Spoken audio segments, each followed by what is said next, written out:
So I was going to make a video about what this podcast was going to be about, but I just sat here and thought, why don't I just make the podcast? So I guess I'll start my first episode. So hello everyone, my name is Shawn Conaway, and this is the podcast that Shawn does. I really don't have a specific topic to talk about today, so we'll just kind of kick the shits today, and just you can get to know a little bit about me. So, my name is Shawn. I am 29. I am from San Antonio, Texas. My favorite color. No, I'm just kidding with you. So, I have a son.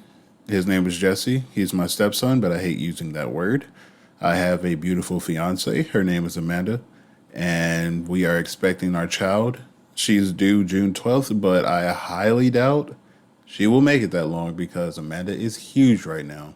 So, highly doubt that's going to happen. Another thing about me is I work in the market at one of the highest food chains in this nation, HEB. The whole purpose of me starting this podcast is to start something of my own. I sat here and I was sitting in my room one day thinking, if I was to die today, what is my legacy? What am I leaving my kids? I know podcasting, you don't make that much money off of podcasting, but I just want to be able to start something and just grow, just build it. That's my biggest thing with starting a podcast. I want to be able to show my kids what it is to build something from the ground up. I want to be able to show Jesse that you can do anything you put your mind to. You can achieve anything. You can go the normal route. You can go through school. You can do all of that. But there's always the route that no one talks about where you just get out and do it. You don't need an education for everything. Look at me going off the rails on my first episode. But there are some people that start in hard labor right off the bat. I'm not saying I want that for my kids, but I want them to be able to think with their mind and be able to get to it. I want that for my son and my daughter. But I wish I was taught that as a kid as well. I wish I was taught entrepreneurship as a kid.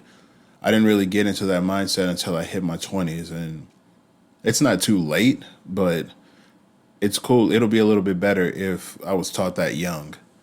So that's one thing I want to teach my kids. And hopefully they latch onto that and they start something great because my kids will do amazing in this world. Another thing about me is I love to try things.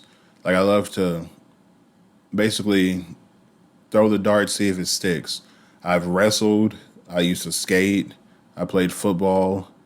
I tried out for basketball freshman year. That didn't work. I played soccer. I like to try things. I made music for a while, but I didn't really feel like that was getting me anywhere. I would start that was my chair. That was my chair. That was not a fart. I promise. See? If you could hear that.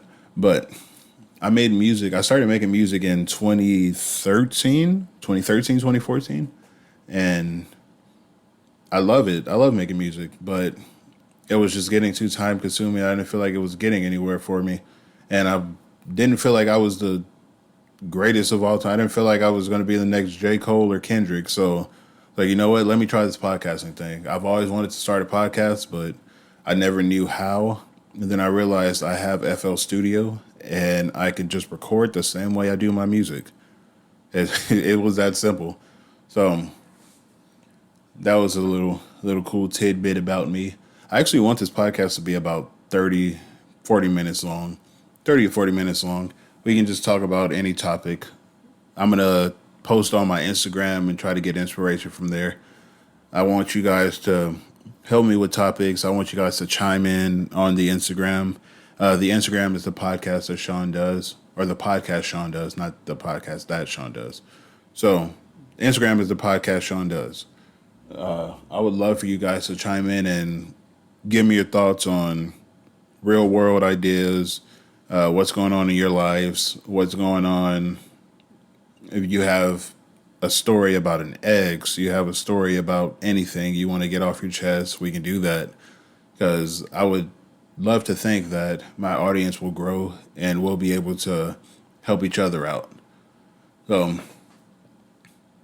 yeah, I didn't write anything down. I'm kind of just going off the top of my head today. I'm not really. The crazy thing is, I'm not really much of a talker. I'm not the social butterfly. I don't really like going out into crowds and holding conversation with people. So it's kind of weird just talking into a mic and seeing nobody. I'm literally looking at the FL Studio screen and looking at all my apps on my computer. It's weird to just be talking and nobody's here because Jesse and Amanda aren't here right now. They're actually out with Amanda's mom, with my mother-in-law. They're actually out with her, so it's very quiet and weird. When you have a kid, you understand. Like it's weird to not hear ruckus. It's weird to not hear any ruckus in your apartment, in your house, wherever you live. It's just weird. I'm used to Jesse running around. Jesse has a very, very hard step.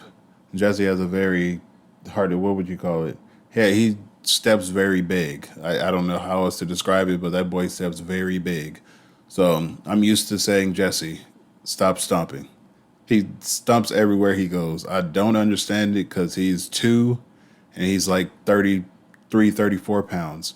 I don't understand how a 34-pound 2 year old toddler can step harder than a 6'2", 260-pound grown man. I will never understand it. But hey, my mother-in-law actually suggested putting shoes on him, and we thought that would work, but nothing is working. He is just a very loud stepper. We've just grown to get used to it. So hopefully hopefully our daughter Autumn, his sister, will get used to it because he steps and he runs. He runs the laps in the living room for no apparent reason. I can literally just set him there. I can walk off and grab a drink or something. He's still running. He'll probably have hit about 5 laps from wall to wall. It's it's wild. I'm pretty sure he's going to play something like basketball, soccer, something to where he's going to run cross country. He can be the next Forrest Gump. I don't know what he's going to be, but it's just wild to think that you just have that much energy. I just wish I had all of that energy that he has because I wake up every morning. So I get up about that's enough. I get up about 1 o'clock. There was a alarm outside. I don't know if you guys heard that. I get up about 1 o'clock every day, and I have to be to work about 3. I got to be at work at 3 o'clock. Not about. I know what time I got to be at work. I got to be to work at 3 every day. I have zero energy, so it's just wild to when I come home. Jesse is already in full effect running, so I'm home about 11, 12 o'clock. Jesse's in full effect already, running and stomping, doing his thing. So it's wild. He's loud, and you want to let him know to stop, but at the same time, he's two. He's gonna he'll stop for about 5 minutes, and he's right back to it. So there's really no point. You can keep redirecting it, but I mean, what can you really do? So that is Jesse in a nutshell. Another thing is I mentioned my fiance being pregnant. So my fiance's pregnant. We're due June 12th, and she is really huge. We have talked about it. We don't think she's gonna make it until June 12th because the baby. Well, her name is Autumn. Autumn doesn't have any room in that stomach. That girl is out there. If you see a picture, I'll put a picture of Amanda up on the Instagram page, and you'll see she doesn't have any space. She doesn't have any room to grow, any more room to grow, because that girl, I'm pretty sure Autumn's going to be big. I mean, I'm a big guy, but I didn't think my daughter would be huge. But I'm guessing she might be. I know she has a full head of hair already because Amanda talks about her having heartburn all the time. She is forever. She got the big, you know, how you have the little small thing of Tums. Amanda has the big thing of Tums, and I see her. Like she has to take Tums probably about 3, 4 times a day. She's looked at the counts to see how many she has to take. So she'll literally separate the times to in which she needs to take her Tums. So she'll take some in the morning, and then she'll be like, okay, I can't take more than four. So she'll take about two in the morning, and then she'll wait until later on, and probably about right before bed she'll take Tums, and it's just crazy because she has to basically map it out how she wants to take Tums. And I just feel so bad for her because she's waking up at night going to the restroom, and I'm just laying there like a piece of shit. So you never know how to basically let them know or help out. You always feel like you're not helping. I always ask like, is there anything I could do? So I try to cook. Like I cook every night for her. Whenever I'm off, I make breakfast for the family. I will watch Jesse in the mornings whenever I'm off, so she can get a little bit of extra sleep because he wakes up probably about 6 or 7 o'clock already lit. He is already hyped for the day. So every time I'm off, I'll usually let her just sleep in until about 10, and that's usually our arrangement. But I know that's going to change once autumn gets here. But I do like doing that for her because I mean, I've never been pregnant. I'll never will be pregnant, so I can't tell you how that feels. I'll never know how it feels, so I got to take their word for it. And I know she is very tired, running around with Jesse all day. She's a mother to the fullest extent, and I love her for it. She's running around with Jesse all day.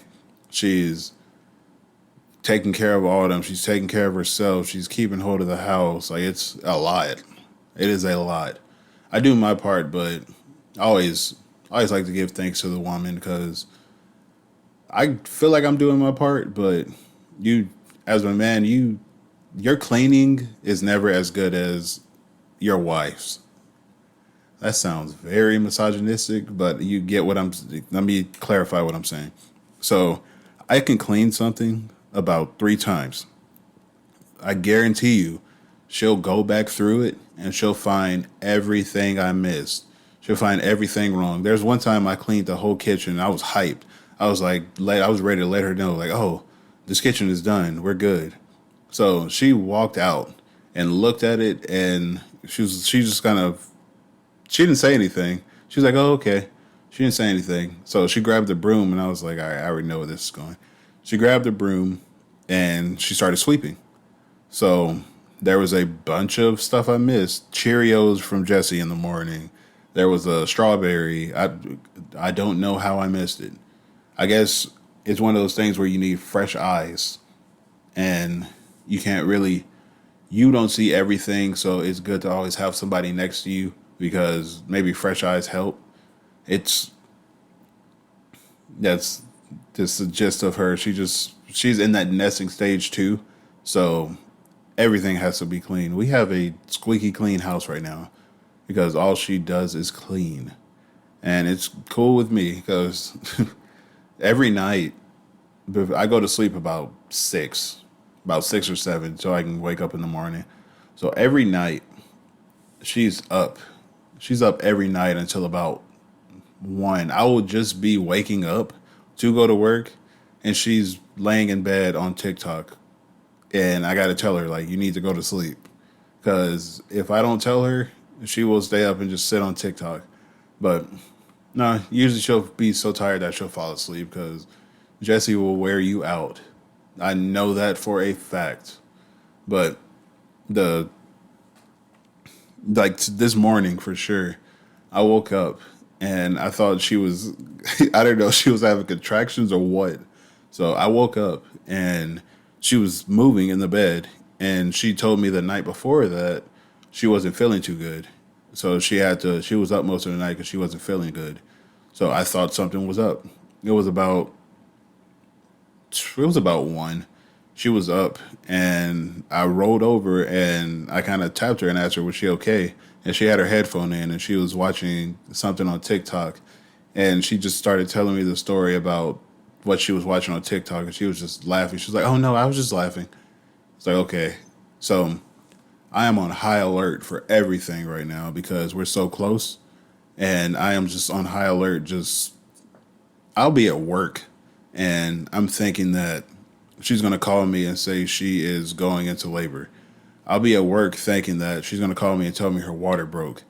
That is like my biggest fear because I work about 20 minutes away. So that scares the heck out of me that I'm going to get that call one day. But good thing that her mom doesn't live too far from us. She literally lives in walking distance of us. So if anything, she'll be able to take her. But I guess it's just me knowing I'm the father. I just want to be the one to do everything. I want to be the one to take her. Like, I literally haven't missed one appointment with the OB doctor. I haven't missed one. I know everything going on with our child. I don't miss, well, now since we can only bring one parent in with Jesse whenever he goes to doctor's appointments, now I have to miss those. So I didn't miss any of those with him. Like, I'm very in tune with what's going on with my family. And that's a big deal for me because the stigma with black men that they always say is that the black man leaves and he's not really there for his family, but I guarantee you that is not the case. That is not the case in this household. And us being an interracial couple, it's a different dynamic. It's a pretty cool dynamic. We'll get into that another day. But that's a whole another topic. We're gonna get, guys, we got a lot of stuff to get into. We got a lot of catching up to do. I had to tell you about the relationship part, the step parenting part, the learning the father part. There's a bunch of different dynamics whenever you date interracial and you date a woman that comes in with a child. I love it, but there are a lot of men that feel like it's not for them. And that's to each his own. I mean, you like what you like. You know what you could tolerate. There's a lot of men that say that they can't tolerate a woman or a man. They can't tolerate the fact that they know that they aren't the parent and they don't know how to discipline, or the child can't be disciplined because the parent, they know that they aren't the parent. That's obviously that's not the case for me because I've been in Jesse's life since he was 7 months. So that's really not hard for me. Jesse knows his real father. I'm cool with his father. It's not really a big scene whenever we're together or whenever we see each other. We laugh and joke. It's nothing crazy, which I want to be able to do that for Jesse, Jesse Jr. His dad's name is Jesse as well. Jesse Jr., I want to be able to do that for him to show him that I don't have to beef with your father. Like, we have the same goal. Like, it didn't work out with your parents. I'm sorry it didn't work out, but in the long run, it's going to be better because I feel I can teach things that his father can't teach, and I feel like his father can teach things that I can't teach. I'm never going to step on his toes. He doesn't have to worry about that. He doesn't have to worry. I don't worry about him stepping on mine.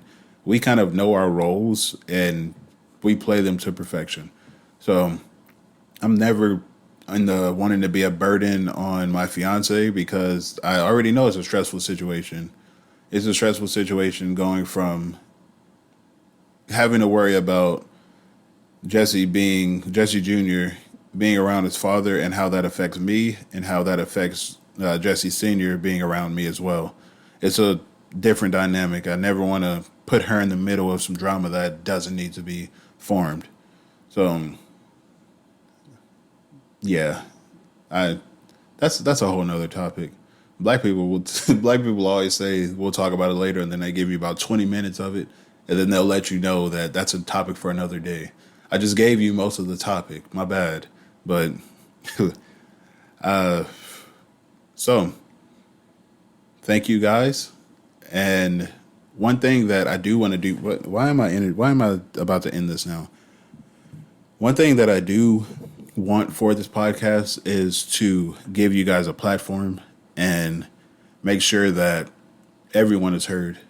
I'm not the most well-spoken person. I'm going to get better, but I'm not the most well-spoken person.